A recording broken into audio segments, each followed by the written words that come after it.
on this Witchy Wednesday, and today we are going to discuss Circe. Circe is the goddess of magic. She is the goddess of nymphs. She's the goddess of witches. She specializes in potions and herbs and is said to have had a very enchanting voice. Her father is Helios, the sun god Titan, and her mother is Circe, the nymph, as well as a daughter of Oceanus, the Titan. And she is said to have siblings Aides, Perseus, and Pasiphae. And what we need to know about Circe is that she was born in the Titans. You know, this is the time period where the Titans weren't imprisoned by the Olympians yet. They both feared each other and they were worried about having a war, so they had terms. And Helios didn't seem to really like his children. He thought them as weaker because a common theme among the gods is that they don't know unconditional love, that they are just all about power and who's got what, you know. And he thought all of his children were weak, but Zeus feared them when they started to show some kind of power. Now, mind you, they didn't show any kind of power until they were able to leave home. And that's when they were able to show signs of witchcraft. Like Aides was said to be able to manifest dragons, and he was a sorcerer of all kinds. And then you had Perseus, who was said to be able to raise the dead. And then you have the strongest, Circe. Circe had the ability to transform. She could transform anything.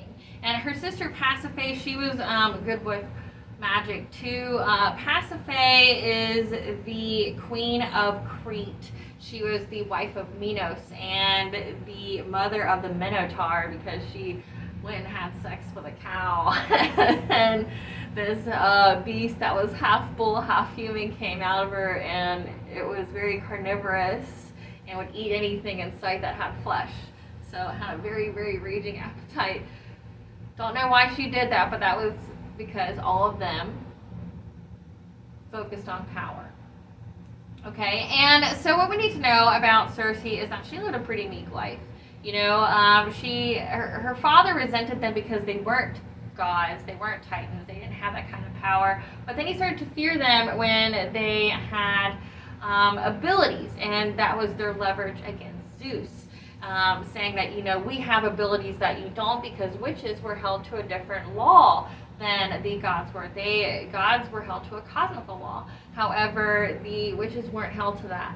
They had different laws, and they were able to manifest and transform their world in ways that the gods couldn't, just by utilizing the land.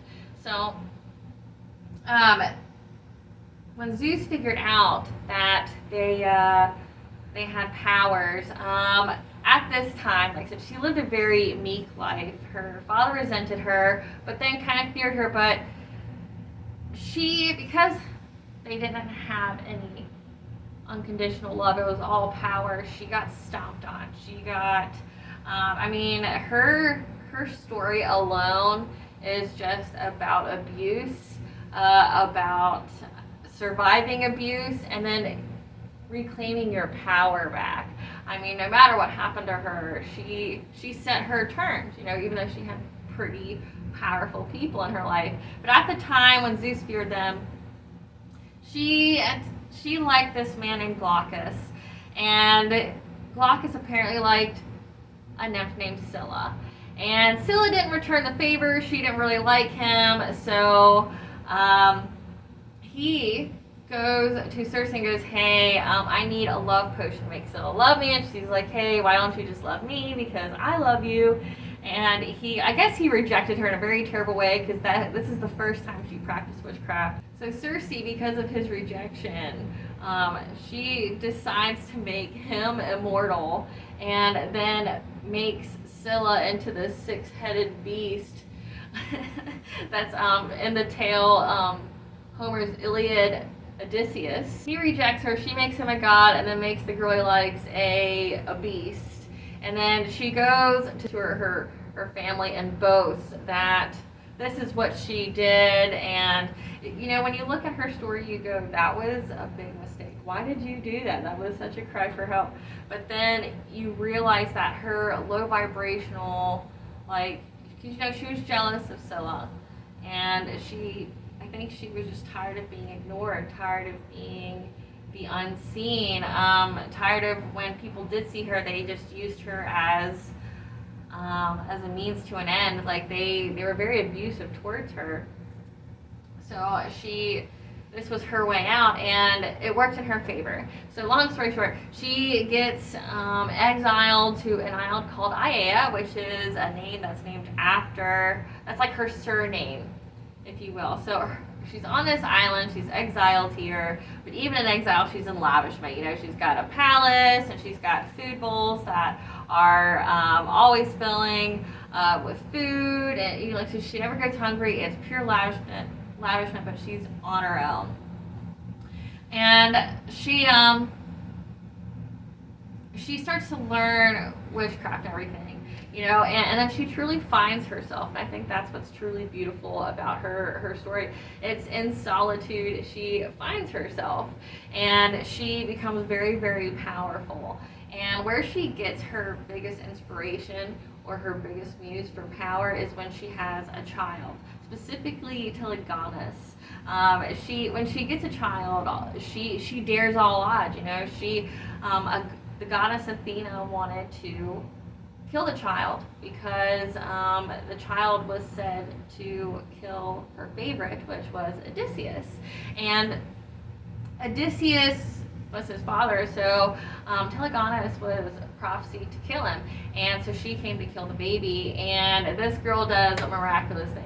You know, she somehow puts up a barrier around her island to where not even the goddess can get through, because apparently her witchcraft was equal to that of a god's power, because there's different laws that govern Earth than does the cosmos. So she was able to bypass certain things.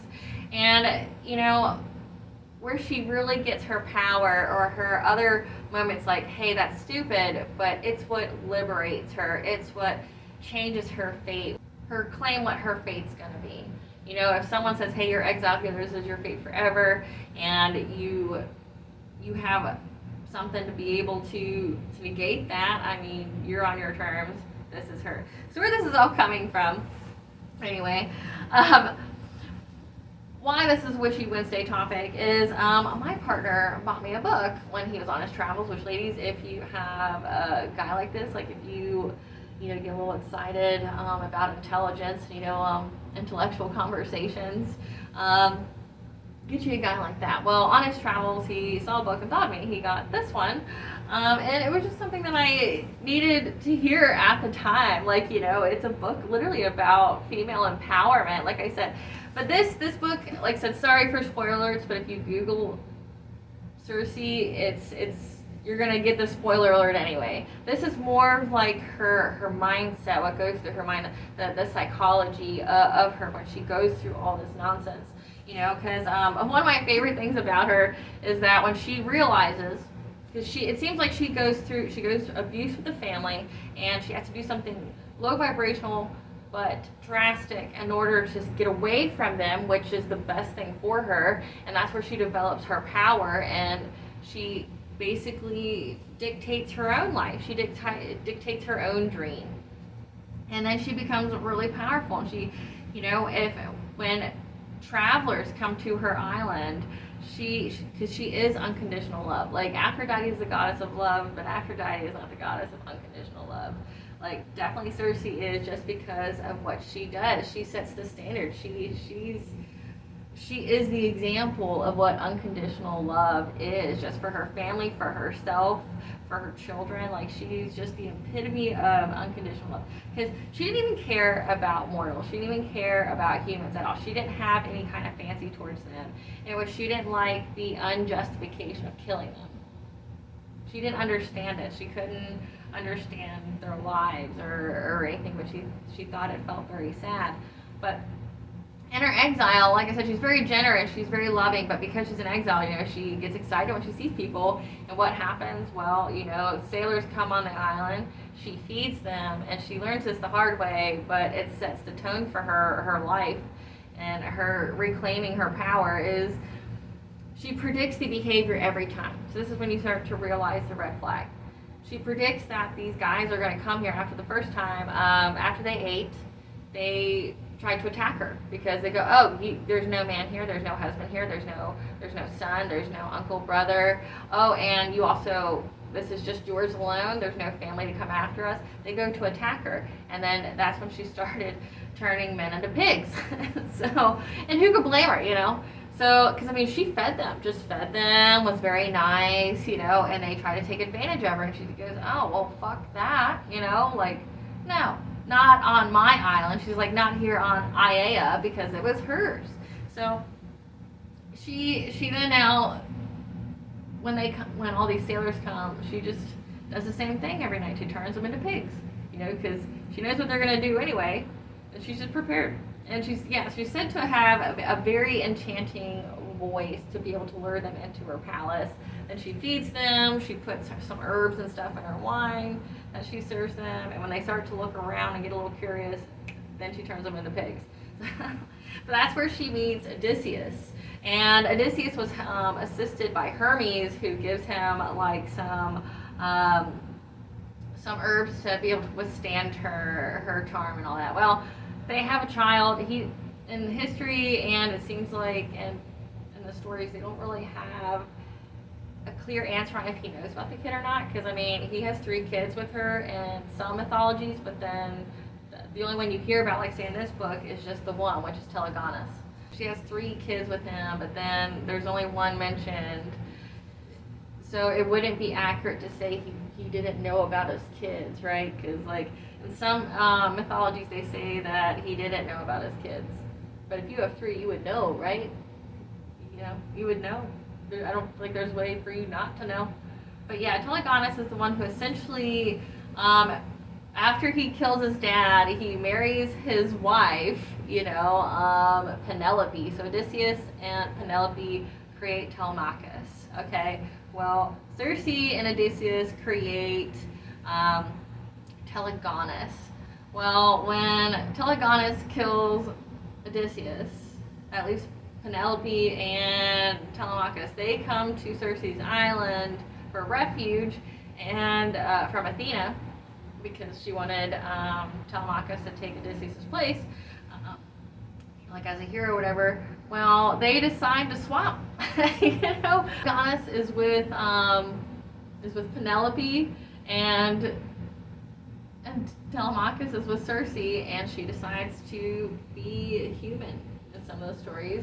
But what a tale of empowerment, I really resonated with it, and I thought it was pretty cool, because astrologically, that's the themes right now, is that we're dealing with boundaries, we're dealing with healing our heart space and things that inflicted the greatest wound on us that we have to remove in order to have our breakthrough. And it seems like you've had to go through a period of isolation a little bit. The deceit, the lies have been exposed, and you're and what a source of inspiration when you can actually see a story of it done.